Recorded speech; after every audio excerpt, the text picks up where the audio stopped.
Hi, Janice. Hi, Anthony. How are you? I'm great. And you? Wonderful.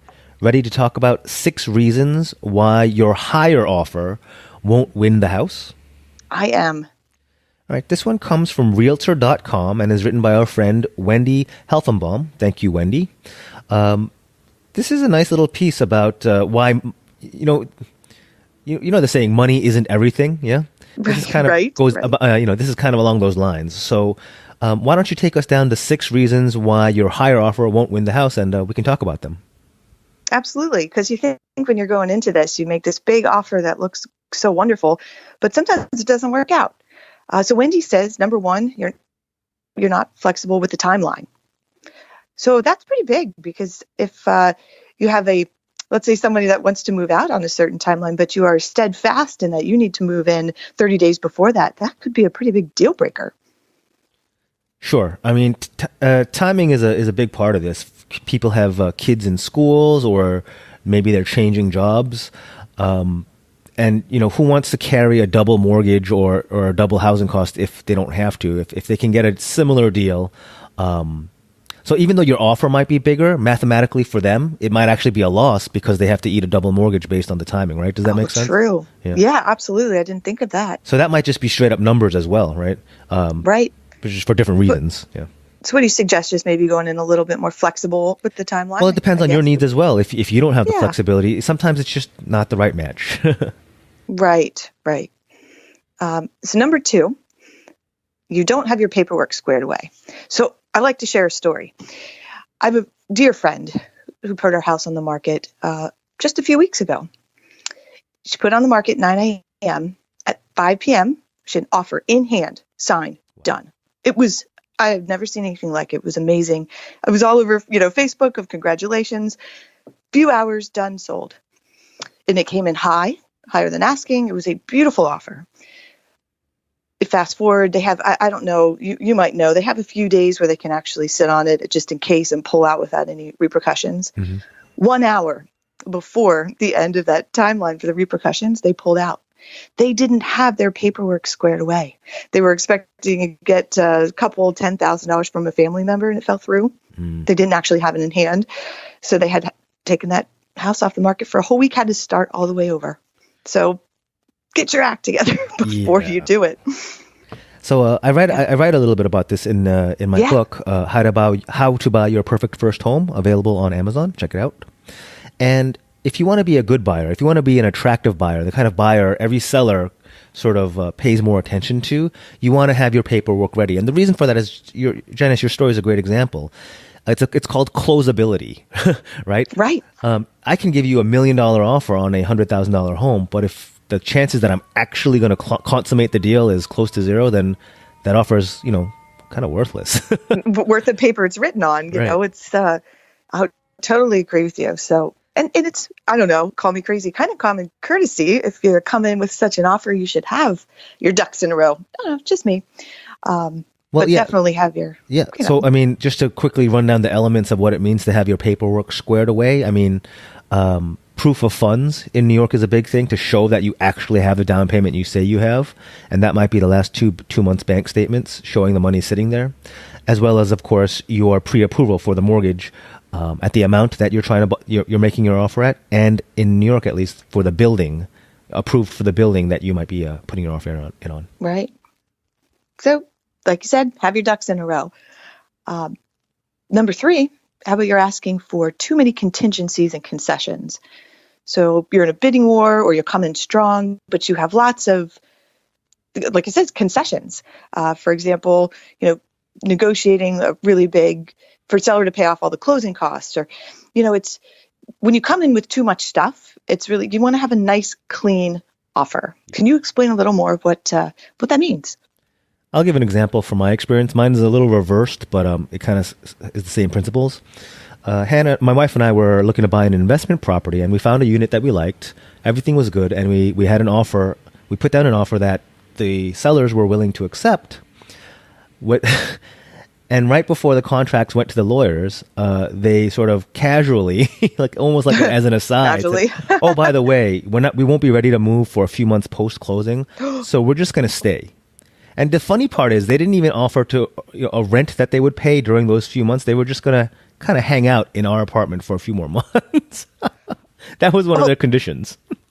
I mean, that sounds like a really good gig on their part. I mean, if they can get if it. it would have worked out, yeah. I mean, free rent for a few months. But on your side, I can see how that might have been a little frustrating. Yeah. Oh, FYI, we're going to live here too. So they, basically what happened was we went back and forth. They even ended up reducing their asking price a little bit because we were kind of annoyed at that sort of even ask. Rightfully. And we ended up pulling out because even at a reduced offering price, we just determined that these sellers were kind of a pain. They had too many conditions and too many strings attached to their deals. Wow. So I guess it works on both sides. Yeah. So Wendy also says, number 4, you're requesting too many things to be included with the home. So you come in with this big offer, but you expect them to leave the custom drapes. They may want to take that with them. Another little tidbit here is when we bought our house, there was a big, beautiful round table. And we were trying to ask if we could buy it from them. And somewhere in translation between, our realtor, their realtor, and it got back, the whisper down the lane thing, it got back that we wanted the table just left there.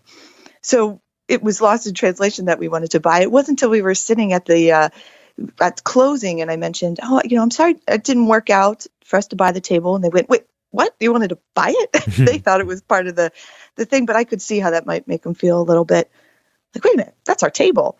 They wouldn't take it with it. So you just want to watch that stuff. I don't expect it. In Manhattan, there's a lot of custom things. Do you know what a Murphy bed is, Janice? Yes. There are a lot of, well, not a lot, but I've seen many Murphy beds that are sort of custom built for a very specific nook or apartment layout.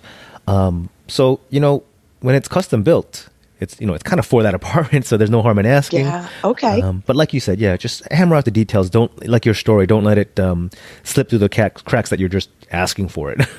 Right. Yeah, it was lost in translation. It should have been, better written that we don't want you to leave your things, we wanted to buy it. But that would be a little different than expecting them to leave it. But you're right, the Murphy bed, I didn't think of that. They're built into the wall, right? Is that? Oh, they can be, yes. Yes, okay. So number 5 is you haven't expressed your love for the house. So maybe you aren't the only one that bid really high. We've talked about this before. You talk about it in your book, is to tell them how much you like the house. You write a love letter.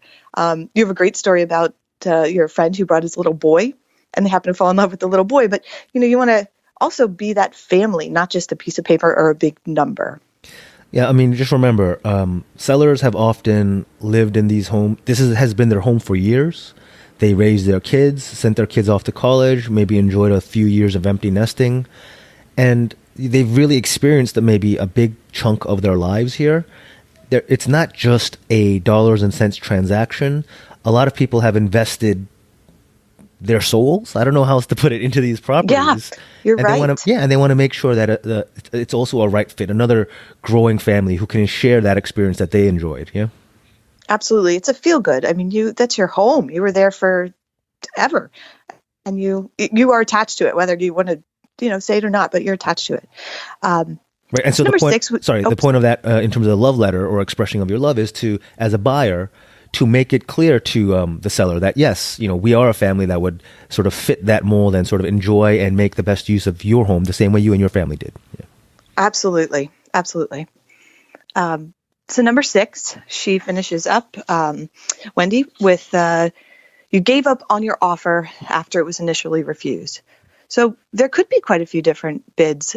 Go back to the story I was telling before where that first offer that came in that day for my dear friend, there were other offers, but of course they rejected them. But so those other people that offered, don't give up because yes, it fell through. Well, the second person got the house. So in the end, it worked out for them. But don't give up. It might not necessarily be the end of the road. A lot of folks approach real estate and sort of maybe even their lives with a very sort of zero-sum approach, a win-lose mentality. Maybe that's a very American way of thinking. I don't really know. But, well, yeah. But you I'll need start to with dodgeballs.